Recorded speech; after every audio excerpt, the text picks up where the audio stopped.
आज हम बात करेंगे किशनगंज विधानसभा की, जो किशनगंज जिले में ही आता है। किशनगंज विधानसभा बिहार के एक चर्चित विधानसभा सीट में से है और वहां एक जोरदार जंग, एक जबरदस्त मुकाबला भी अक्सर देखने को मिलता रहा है। ज्यादा जानकारी के लिए इस वक्त हमारे साथ हमारे वरिष्ठ सहयोगी राकेश रंजन जी हैं, उनसे बातचीत करेंगे। राकेश जी, किशनगंज के समीकरणों को किस तरह से देख रहे हैं, वहां का इतिहास क्या रहा है और इस बार कौन से समीकरण वहां के परिस्थितियों को, रणनीतियों को प्रभावित करेंगे? देखिए, किशनगंज विधानसभा की बात करें उदय, तो जो आपने शुरुआत में बात कही कि एक जबरदस्त मुकाबला यहाँ पर होता है और वैसा ही कुछ यहाँ पर जो है वो दिखता भी है। किशनगंज विधानसभा सीट जो है, आप यहाँ पर देखिएगा कि जब से AIMIM की एंट्री हुई है तो एक मुकाबला और भी यहाँ का जो है वो दिलचस्प हो गया है। हालांकि इसके इतिहास में जाए तो किशनगंज विधानसभा का जो गठन है 1952 में हुआ। पहली बार चुनाव जब 1952 में हुआ तब 2 विधायक यहां से चुने गए थे, रावतमल अग्रवाल थे और कमलेश्वरी प्रसाद यादव जो है वो यहां से विधायक चुने गए थे। हालांकि 1955 से जो है एक एक विधायक ही यहां पर चुने गए। शुरू से अगर आप देखिए तो यहां पर आपको बहुत साफ साफ दिखेगा कि ये कांग्रेस का गढ़ रहा है, किला कह लीजिए, वर्चस्व कांग्रेस का ही दिखता है। वो राइट फ्रॉम फर्स्ट इलेक्शन 1952 में जो पहला चुनाव हुआ वहां से आप देखें तो कांग्रेस को जीत यहां पर लगातार मिलती रही है और उसके जीत का जो आंकड़ा है वो डबल डिजिट में पहुंच चुका है। और 12 जीत, मतलब 1 दर्जन बार जो है किशनगंज विधानसभा की सीट कांग्रेस को मिली है। और जो किशनगंज लोकसभा से सांसद हैं मोहम्मद जावेद, वो भी यहां से जो है 2 बार विधायक चुने गए हैं। हालांकि ठाकुरगंज से भी वो 2 बार विधायक बने हैं। अगर आप यहाँ के क्षेत्र को देखेंगे तो जो पोठिया प्रखंड है वो पहले ठाकुरगंज में था, तो उस वक्त जो है मोहम्मद जावेद और उनके जो पिता है मोहम्मद हुसैन आजाद, वो वहां से चुनाव लड़ते थे, चुनाव जीतते भी थे। बाद में यहाँ पर मोहम्मद जावेद भी चुनाव लड़े, वो जीते, उनकी मां भी लड़ी, हालांकि वो चुनाव हार गई। लेकिन इस परिवार का जो है एक प्रभाव किशनगंज विधानसभा क्षेत्र पर वो साफ साफ दिखता है। और इस बार भी जब आप लोकसभा चुनाव का परिणाम देखिएगा तो यहां पर आपको दिखेगा कि मोहम्मद जावेद को यहां पर जो है अच्छी लीड मिली थी। 19,608 वोटों के आसपास की लीड जो है वो यहां पर मोहम्मद जावेद को मिली थी। तो ये चीजें दिखती हैं। इसके बाद जो मैंने कहा कि किशनगंज विधानसभा का जो चुनाव होता है और यहां किशनगंज विधानसभा क्षेत्र में जो एक बदलाव देखने को मिला है वो साल 2015 जो है वो टाइम है जहां से यहां की राजनीति जो है वो एक घुमाव लेती है। AIMIM जो है पहली बार किशनगंज विधानसभा क्षेत्र से चुनाव लड़ता है। हालांकि पहले चुनाव में उसके जो वोट प्रतिशत थे वो डबल डिजिट तक नहीं पहुंच पाए थे, लेकिन उससे कुछ ही कम थे, मतलब आप कह सकते हैं 0.7% के आसपास जो है वो कम रहे होंगे। लेकिन अब उसके बाद जब आप देखते हैं तो हर चुनाव के साथ जो है यहां AIMIM के वोट बढ़ने लगे, उसकी लोकप्रियता बढ़ने लगी। और जब आपने देखा 2020 का तो तो AIMIM ने पूरे सीमांचल में जो है बेहतर प्रदर्शन किया। और इन सब चीजों से जो है महागठबंधन को एक थ्रेट भी महसूस हुआ।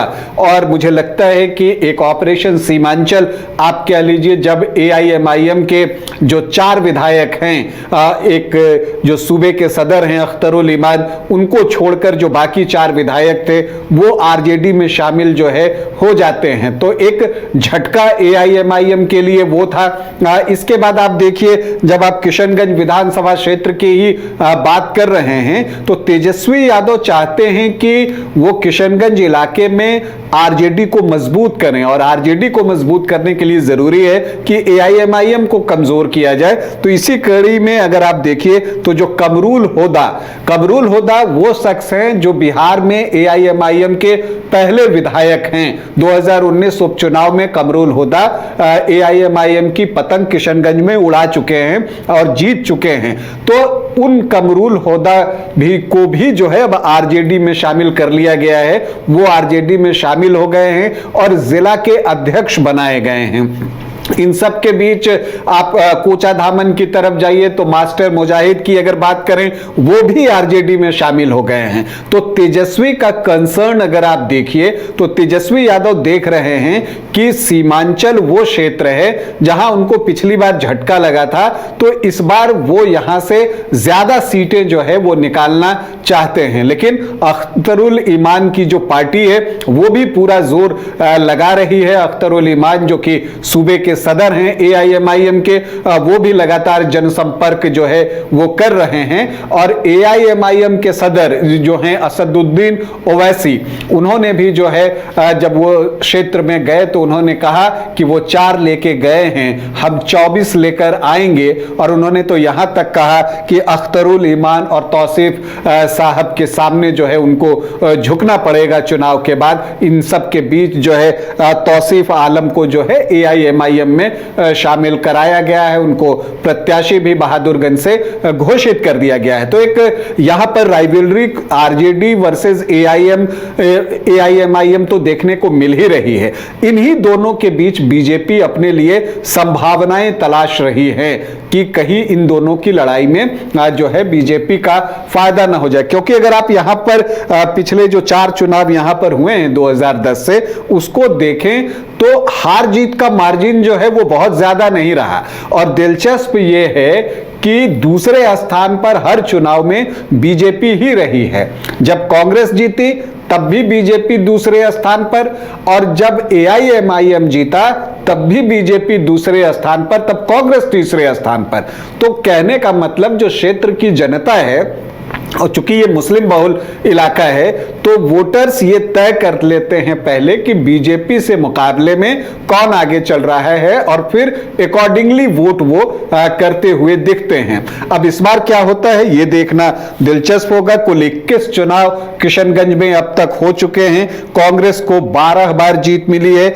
आरजेडी यहां से 3 बार सीट निकालने में कामयाब हुआ है। एआईएमआईएम, जनता दल, लोक दल, जनता पार्टी, सेकुलर, प्रजा सोशलिस्ट पार्टी और स्वतंत्र पार्टी एक बार चुनाव जीतने में सफल रही है। मोहम्मद मुश्ताक 3 बार और रफीक आलम भी 3 बार चुनाव जीते हैं। तो सर्वाधिक जीत का रिकॉर्ड जो है इन्हीं दोनों के नाम है किशनगंज विधानसभा क्षेत्र में। अगर आप देखें कि आखिरी 4 चुनाव में यहां क्या कुछ हुआ है, तो 2010 से हम शुरू करते हैं। तब डॉक्टर मोहम्मद जावेद जो अभी किशनगंज से सांसद हैं, वो यहां पर विधानसभा का चुनाव लड़ रहे थे। उनके सामने स्वीटी सिंह थी। एक दिलचस्प बात यह है कि पिछले जो 4 चुनाव हुए हैं, स्वीटी सिंह ही बीजेपी की कैंडिडेट जो है वो रही हैं। तो यहां पर जो मोहम्मद जावेद हैं उनको 38,867 वोट आते हैं, मतलब 31.38% वोट। जो स्वीटी सिंह है उनको 38,603 वोट, मतलब 31.17% वोट। आरजेडी तीसरे स्थान पर था 22,074 वोटों के साथ, मतलब 17.82%। कलीमुद्दीन एनसीपी के प्रत्याशी 8,291 वोट, 6.7% उनका मत प्रतिशत था। और जेएमएम भी यहां से चुनाव लड़ रहा था, वो 5वें स्थान पर था। निसार आलम उसके प्रत्याशी थे, उनको भी जो है 3,687 लगभग 3% वोट आए। तो इस मल्टी कॉर्नर फाइट में जीत डॉक्टर मोहम्मद जावेद को मिली, लेकिन हार जीत का मार्जिन जो है वो बहुत कम था। सिर्फ 264 वोटों से उन्होंने बीजेपी की स्वीटी सिंह को पराजित किया। इसके बाद 2015 आता है, तब तो महागठबंधन बन चुका था, जेडीयू आरजेडी कांग्रेस साथ में थी। तो ये एक आइडियल सिचुएशन था महागठबंधन के लिए। कांग्रेस की सीट रही है, कांग्रेस को ही दी गई लड़ने के लिए। मोहम्मद जावेद फिर से यहां प्रत्याशी बने और उनको आ गए 66,522 वोट, मतलब 38.83% वोट। स्वीटी सिंह बीजेपी से प्रत्याशी 5,057 53,913 वोट मतलब 33.8% वोट। AIMIM पहली बार चुनाव लड़ रहा था और तसीरुद्दीन जो है AIMIM के कैंडिडेट थे, उनको 16,440 वोट आए मतलब 9.6% वोट। और कमरुल होदा तब एनसीपी के टिकट पर चुनाव लड़ रहे थे, 8,000 वोट उनको भी आए, वो चौथे स्थान पर रहे 4.68% वोट के साथ। तो फिर से एक क्वाड्रेंगुलर फाइट हुई और इस क्वाड्रेंगुलर फाइट में जावेद जो हैं 8,609 वोटों से चुनाव जीतने में सफल रहते हैं, उनकी लगातार दूसरी जीत थी। तो फिर इन सब के बीच जो है 2019 में यहां पर उपचुनाव होता है, चूंकि जावेद सांसद बन चुके थे। तो मोहम्मद जावेद की मां जो हैं सईदा बानो, उनको यहां पर प्रत्याशी बनाया गया और AIMIM ने पिछला चुनाव जो एनसीपी के टिकट पर लड़े थे कमरुल होदा, उनको AIMIM ने अपना टिकट जो है वो दिया। और यहीं पर जो है आप कह सकते हैं कि AIMIM ने सभी को चौंका दिया। कमरुल होदा को 70,469 वोट मतलब 41.46% वोट आए।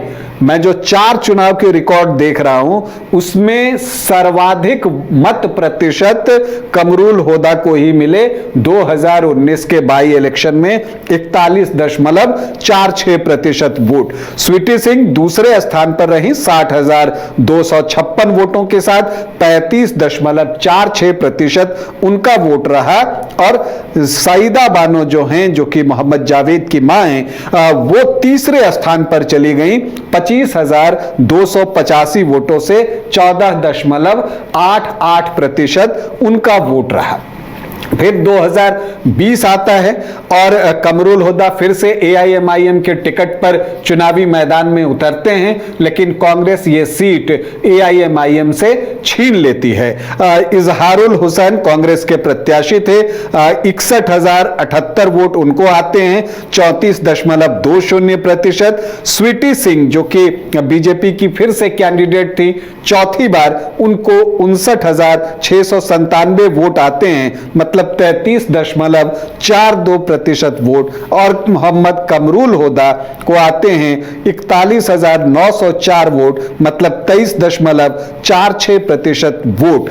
तो यहां पर फिर से एक ट्रायंगुलर फाइट थी और यहां पर जो है इजहारुल हुसैन जो कांग्रेस प्रत्याशी थे वो सिर्फ 1,378 वोटों से चुनाव जो है वो जीत जाते हैं। देखिए यहां पर जो है राजवंशी समुदाय है वो बीजेपी से टिकट जो है वो चाहती है कि बीजेपी उनके जाति से प्रत्याशी बनाए, लेकिन जब नहीं बने तो मोहन सिंह पिछला चुनाव लड़ गए थे 2020 का राजवंशी समाज से और उनको जो है 1,419 वोट आ गए थे। तो ये बीजेपी की हार की वजह 2020 में बनी थी। तो देखना है इस बार क्या होता है। फिर से जो है एक मुकाबला देखने को मिलेगा। AIMIM को एक नए प्रत्याशी की तलाश होगी क्योंकि कमरुल होदा तो अब RJD में चले गए हैं, वहां के जिला अध्यक्ष हैं। तो एक दावेदार तो कमरुल होदा भी RJD से इस सीट के लिए हो जाते हैं, क्योंकि जैसा मैंने कहा कि जो पिछले 4 चुनाव में मैं देख रहा हूं तो सर्वाधिक मत प्रतिशत अगर किसी ने किसी चुनाव में हासिल किया है तो वो कमरुल होदा ही हैं, जिन्होंने 2019 उपचुनाव में 41.46% वोट हासिल किया है। तो एक दावा तो महागठबंधन की तरफ से उनका बनता है, लेकिन कांग्रेस की ये सिटिंग सीट है, इजहारुल हुसैन वहां से कांग्रेस के विधायक हैं, तो उनका दावा भी मजबूत बनता है। और चूंकि कांग्रेस की ये ट्रेडिशनल सीट रही है, 12 बार जीतना कोई हंसी मजाक की बात नहीं है, तो ऐसी परिस्थिति में कांग्रेस ये सीट छोड़ेगी संदेह है। लेकिन किन शर्तों पर कमरुल होदा RJD में आए हैं ये भी देखना जो है वो दिलचस्प होगा कि उनको कहां फिर एडजस्ट किया जाता है। तो ये सारी चीजें सामने आने पर खुलेंगी। लेकिन जो सबसे ज्यादा आप कह सकते हैं कि उम्मीदवारों की भीड़ है, चूंकि लोकप्रियता ये मानना पड़ेगा, कहना पड़ेगा कि पूरे सीमांचल में AIMIM की लोकप्रियता जो है वो बढ़ी है और जो लोग हैं इस पार्टी को चाहने लगे हैं। तो इस पार्टी से चुनाव लड़ने वालों की संख्या भी जो है वो बढ़ रही है, दावेदारों की संख्या भी बढ़ रही है। अगर आप देखिए तो यहां पर इसहाक आलम हैं, प्रदेश कोषाध्यक्ष हैं एआईएमआईएम के, वो एक दावेदारी ठोक रहे हैं। इसके अलावा डॉक्टर बरकतुल्लाह हैं, वो यहां से चुनाव लड़ना चाहते हैं। गुलाम मुक्तदा हैं, वो भी एआईएमआईएम से चुनाव लड़ना चाहते हैं। और इसके अलावा एडवोकेट शम्स आगाज हैं, ये आपको तसीरुद्दीन जो कि 2015 में एआईएमआईएम के टिकट से किशनगंज में लड़ चुके हैं, उनके बेटे हैं एडवोकेट शम्स आगाज, और इनकी भी एक पैठ है, युवा वर्ग से आते हैं, तो ये भी पूरी कोशिश में लगे हुए हैं कि उनको यहां से टिकट मिले। तो एआईएमआईएम से जो है वो करीब 4-5 कैंडिडेट हैं जो कि सीरियसली जो है वो कंटेंडर के तौर पर, सीरियस कंटेंडर के तौर पर उभर कर आए हैं। अब एआईएमआईएम क्या फैसला लेता है ये तो वक्त बताएगा। लेकिन बीजेपी से भी एक सवाल है, हालांकि अगर आप पिछली बार देखें तो स्वीटी सिंह सिर्फ 1378 वोटों से हारी हैं। एक बार वो कहीं भी थी कि मेरी किस्मत ही खराब है, इतनी नजदीकी मुकाबले में वो हारी। 2010 में तो 264 वोटों से हारी थी, तो बिल्कुल करीब पहुंच के वो बहुत दूर हो जा रही हैं। तो वो एक अवसर और चाहती हैं कि उनको बीजेपी यहां पर जो है वो दे। उनके जो पति हैं सिकंदर सिंह, वो ठाकुरगंज से 1995 में चुनाव जीत चुके हैं बीजेपी के टिकट पर, तो वो यहां पर जो है अब स्वीटी सिंह चाहती है कि एक अवसर उनको और मिले। अब मिलता है या नहीं मिलता ये देखना होगा। इसके अलावा शिशिर कुमार दास हैं, ये भी जो है बीजेपी से टिकट चाहते हैं। इसके अलावा जो पूर्व जिला अध्यक्ष हैं सुशांत गोप, वो भी टिकट की दावेदारी कर रहे हैं। इसके अलावा सपना देवी हैं, और एक मुस्लिम प्रत्याशी दावेदार भी हैं अमानुल्लाह जो है, वो भी कोशिश कर रहे हैं। और इसके अलावा जैसा मैंने आपको बताया कि राजवंशी समुदाय भी चाहता है कि उनको प्रतिनिधित्व करने का अवसर दिया जाए बीजेपी की तरफ से इस विधानसभा में, ताकि वो चुनाव लड़कर क्षेत्र का प्रतिनिधित्व कर सकें। तो देखना है कि आगे क्या कुछ होता है। यहां का जातीय समीकरण अगर देखिए तो जाति उतना महत्व नहीं रखता। यहां पर जो मुस्लिम बहुलता है 60.9%, मतलब लगभग 61% वोटर्स जो हैं वो मुस्लिम कम्युनिटी से आते हैं।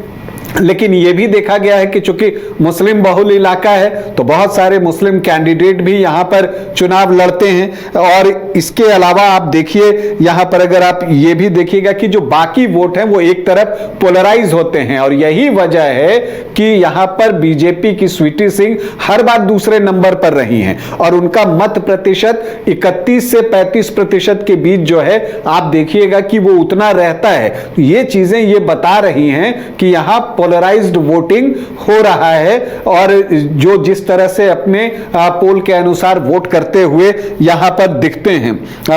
अब यह देखना है कि इस बार क्या होता है, क्योंकि ये मानकर चलिए कि एआईएमआईएम और जो कांग्रेस है उनके बीच करीबी मुकाबला हो सकता है। अगर आरजेडी चुनाव अपना प्रत्याशी देता है तब कांग्रेस को पीछे हटना पड़ेगा। अगर कमरुल होदा चुनाव लड़ते हैं तो उन्होंने ही यहां पर जो है पतंग उड़ाई थी, अब वो इस बार पतंग काटने की कोशिश करते हुए दिखेंगे। तो इसलिए कुल मिलाकर आप देखिए तो किशनगंज का चुनाव जो है वो बहुत दिलचस्प हो गया है। तो अब देखना है कि किशनगंज में पतंग उड़ती है, कमल खिलता है, या जनता हाथ के साथ रहती है। चलिए, तो किशनगंज में एक बार फिर दिलचस्प समीकरण देखने को मिलेंगे और कई मुस्लिम प्रत्याशियों के बीच मुकाबला होने के आसार हैं। ऐसे में बीजेपी की तरफ से प्रत्याशी कौन होगा, इस पर भी नजर रहेगी।